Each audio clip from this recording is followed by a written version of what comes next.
We're going to go from one damn good guest to another damn good guest. Dimitri Lascaris, how you doing, man? You doing okay this morning? I'm good, Jamal. How are you doing? I am doing well. Better that you are joining me. Thank you for joining me today, man. Apologies for yesterday. Dimitri Lascaris, he's a lawyer, journalist, activist from Montreal, Quebec. He runs the great show, Reason to Resist. Your content has been fantastic, Dimitri. So definitely keep up the good work, man. Thank you. There is an interesting story that has come out by Barack Ravid. Now, he writes for, what is it called? Axios, if I'm not mistaken. And he comes out and puts out, U.S. officials told European diplomats that if their countries won't send soldiers to the ISF or support the countries that do, Israel military won't withdraw from Gaza. Quote, the message was, if you're not ready to go to Gaza, don't complain that the IDF stays, unquote. Now, this is based on an article they came out with. Effectively, the Trump administration is planning to appoint an American two-star general to command the International Stabilization Force in Gaza. It doesn't seem like the countries are all that on board for being a part of this force. I could be wrong. It doesn't seem like they're all that enthused. Mm-hmm. Well, you're asking me for my reaction to this, I imagine. Yes. The first time I've heard this, I've been saying for some time that Axios is kind of like the go-to platform for the U.S. political elite when they want to plant a fake story in the public discourse. And I don't know. I'm in no position to say whether these conversations actually took place between the administration and European governments. But even if they did, there is an element of fakeness that is readily apparent to me here. And that is Trump knows going in that this is demand that's going to be rejected. There's absolutely no way that the Europeans are going to send their forces into Gaza to try to disarm Hamas. They're going to say, we're going to end up taking casualties. We're going to end up killing Palestinians ourselves. Our populations are already seething with anger at what we have allowed Israel to do and enabled Israel to do. Just imagine how they're going to react if we send our soldiers in there and we start killing people. And besides, we don't want the casualties. They're not going to stand for the casualties on our side. So he knows in advance that that is a futile request. So why is he making it? Simply to provide Israel with a pretext for not going to the second stage of the so-called ceasefire agreement. And this is what many of us have been predicting from day one. This was all about just getting the hostages, the prisoners of war out. They got them.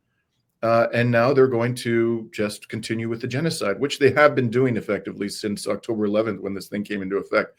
This to me is like the final nail in the coffin of if this story is true, if Trump is actually now resorting to putting pressure on Europeans, and by the way, quite apart from their own population's anger with all of this, they are talking about going to war with Russia. So they're going to commit their troops, their tiny little armies to, trying to police the Palestinians in Gaza and disarm Hamas.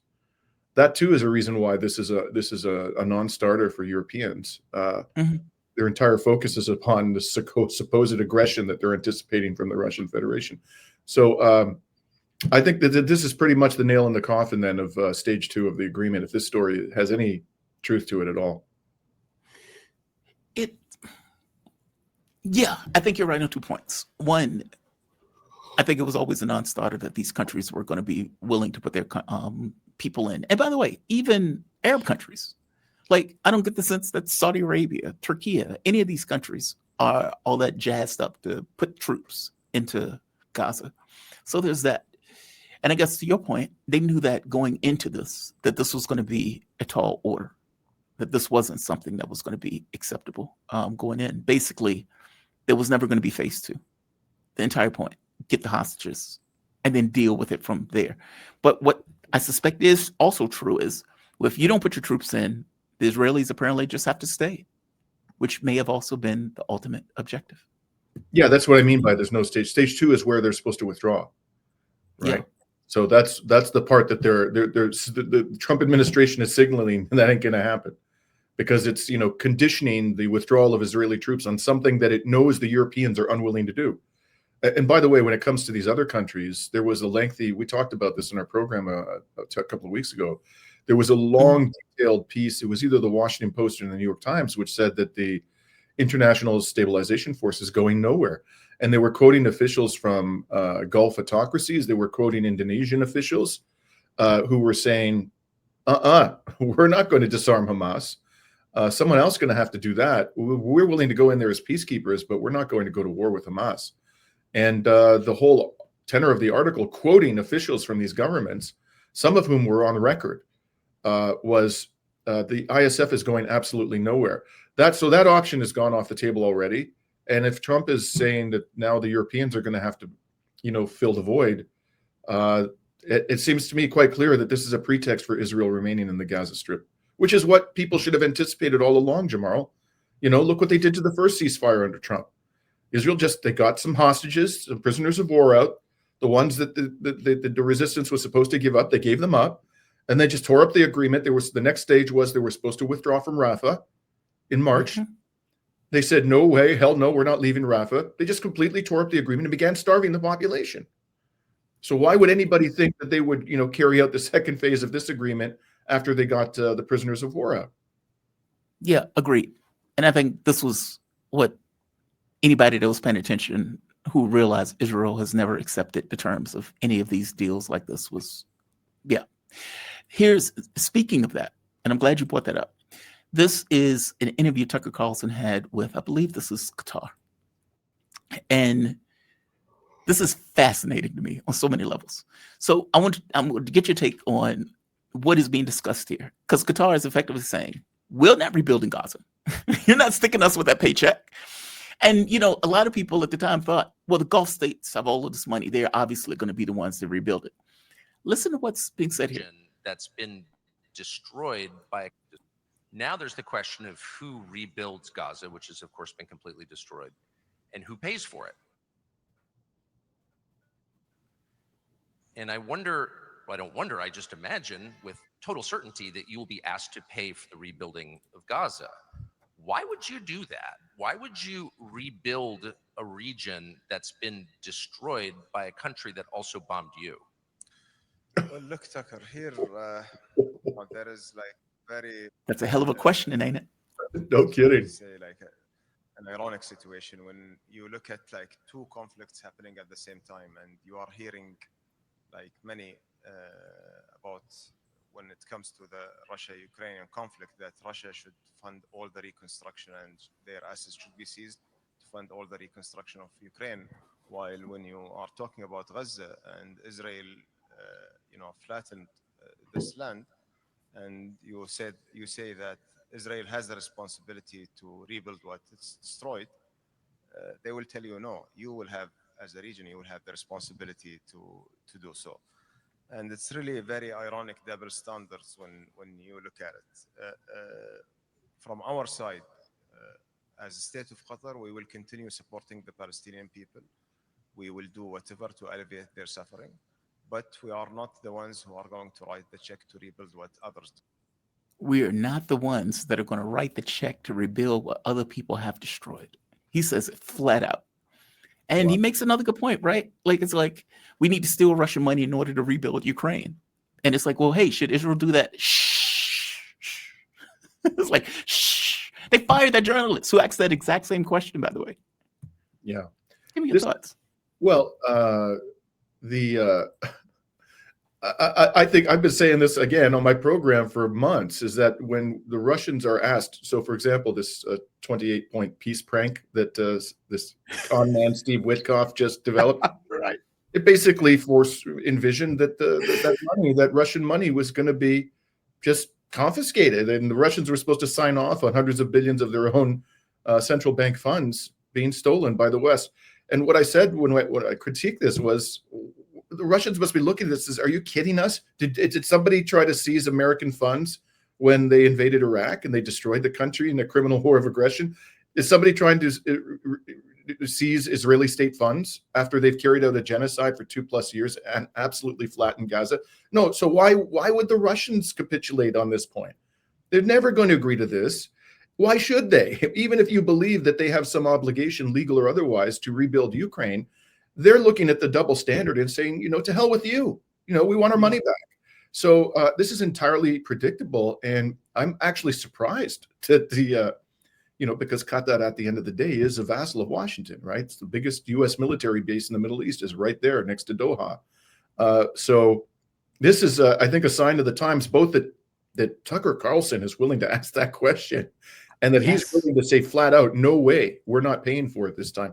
And effectively, the last thing I'll say about this, Jamal, is this would be a bailout of Israel. Israel has been bailed out repeatedly for its criminality.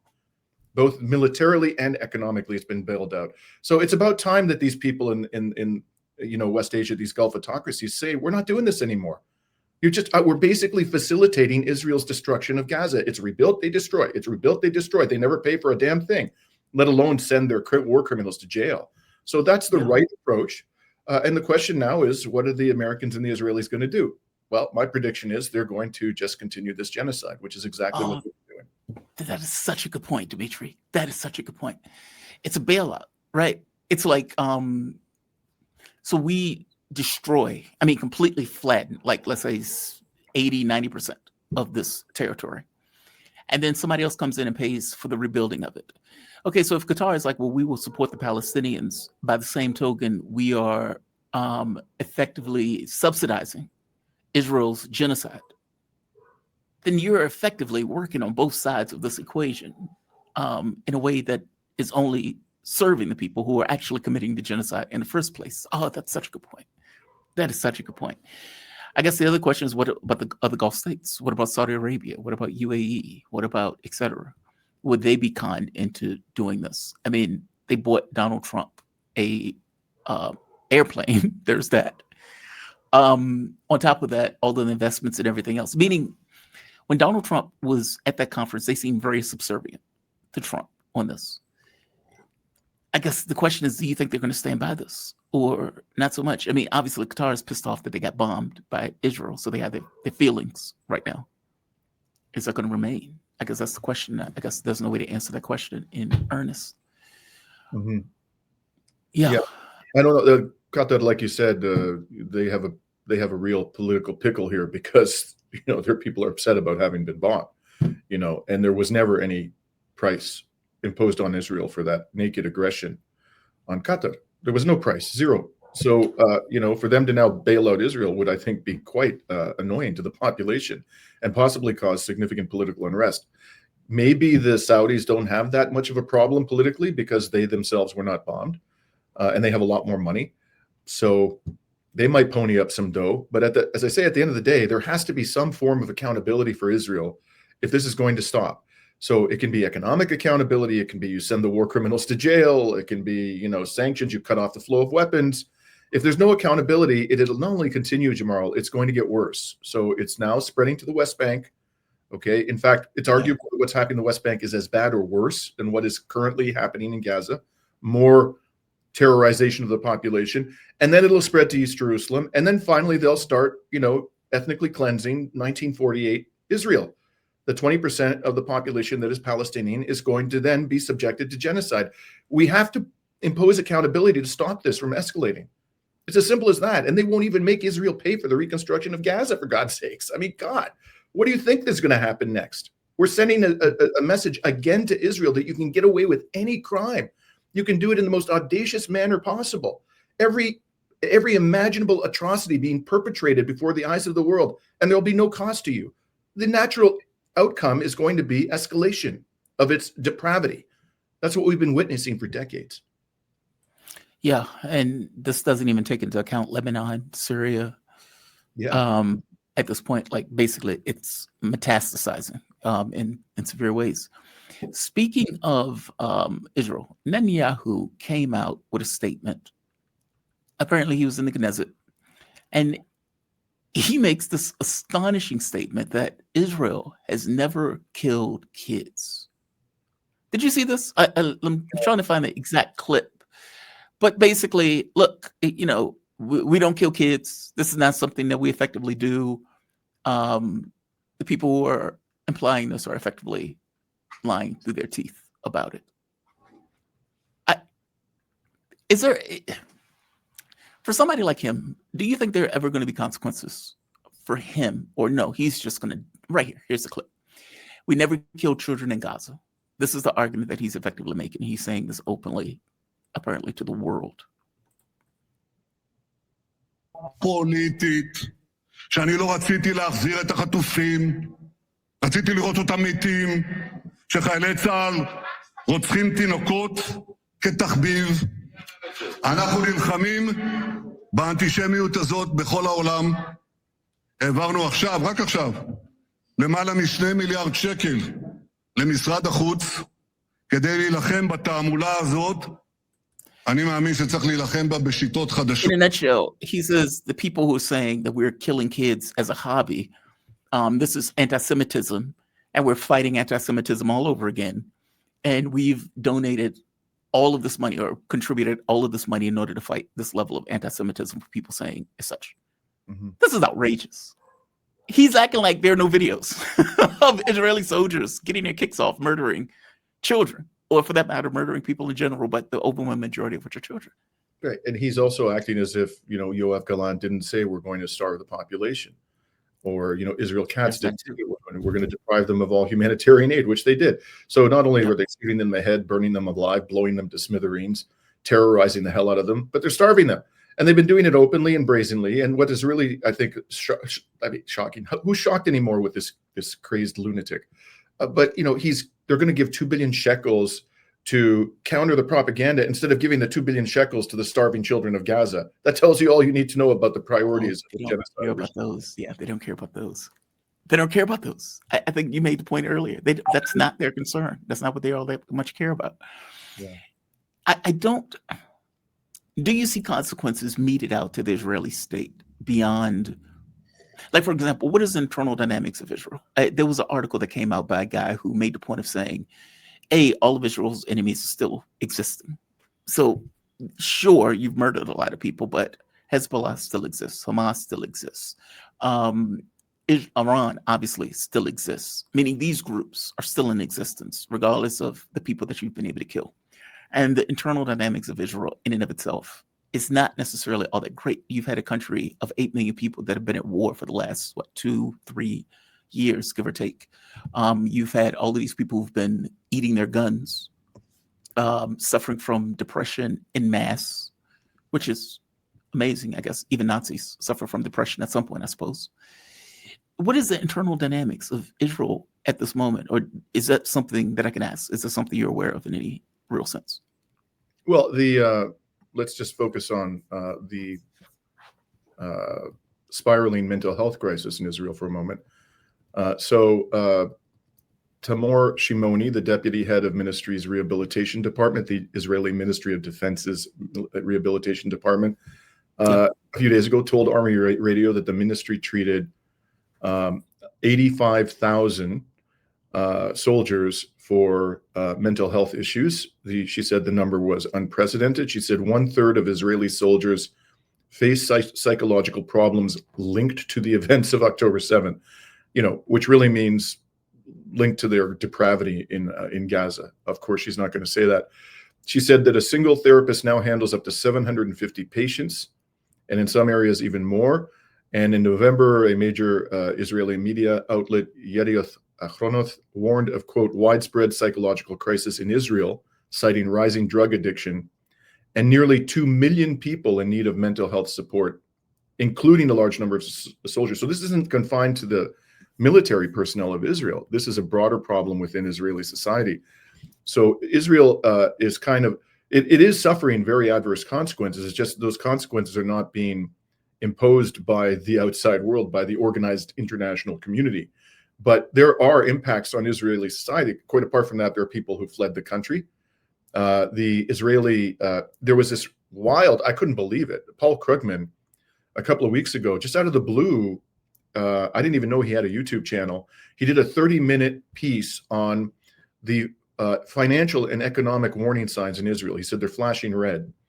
And he focused on a number of factors, but the primary one was the cost of sustaining these wars and the indirect costs of the wars on Israeli society. And he said that the military budget is now unsustainable. If there is another blow up in the conflict with, let's say, Hezbollah, or even worse, Iran, this is going to have devastating impacts on Israel's finances. And he said you could see this country, it's a serious risk that the country will descend into an economic death spiral. That's the kind of language he was using. Paul Krugman, who, as far as I know, is a Zionist. He works for the New York Times. He definitely isn't a harsh critic of Israel. So economically, the country is reeling. It still has the capacity, though. And as long as the United States is funneling weapons and money, and now I understand that Congress is looking at another, chunk of dough for the genocidal entity, as long as the United States continues to subsidize Israel's depravity, this could go on for some time. But internally, Israel is a mess. It's an absolute mess. And in the long run, this is unsustainable. One way or another, it is going to crash and burn. It's just a question of when we're going to put a stop to this. How much more killing are we going to allow it to engage in? And so far, there's no indication that the international community is serious about putting a stop to this depravity. And by that, I mean governments. I'm not talking about civil society. Civil society definitely wants an end to the depravity. But the governments have not caught up in the West with the feeling of the general feeling of the population. One last thing, considering you being a lawyer, the ICC, Donald Trump is trying to get the ICC to rewrite the rules in order to protect Donald Trump. I suppose that his concern is, well, I've been murdering people in the Caribbean, basically committing mass murder of civilians. And I don't want the ICC, who went after Benjamin Netanyahu, they went rogue in this one moment. I don't want them potentially coming after me. Obviously, what happened with Khan is astonishing. I don't know if you've read behind the scenes in regards to what the United States had done to him in regards to the sanctions and how they closed his bank accounts. They just ruined his life. And this was the way they were effectively exerting pressure on the court. What are your thoughts on this? For one, do you think the court is going to acknowledge this? The United States is not a signatory, but countries that are signatories, obviously, you can go after them just through countries that are signatories. We already have Attack the Hague Act, so I'm not even sure why Trump needs to do this. But give me your thoughts on this. Well, this has always been, in my view, the primary reason why the U.S. government is so hostile to the International Criminal Court. It wasn't because they were primarily concerned about Israelis being prosecuted. They thought that they go after them. Why would they not come after us? We're the ones who are arming and funding Israel, and sometimes directly engaging in criminal acts of aggression in support of Israel. So this was always the primary motivation. In fact, if you go back to this Attack the Hague thing, this travesty that they adopted, some people like Lindsey Graham were openly saying, if they can do this to Israel, they can do this to us. So that was always the concern. And, is the International Criminal Court going to have the gumption? They should have indicted, U.S. presidents at the time of their founding, because they actually came into existence during the first Bush, the George Bush's Jr. first administration, when they launched this criminal war of aggression in Iraq, right? So they had, and we learned that they were engaging in torture, which is a crime against humanity.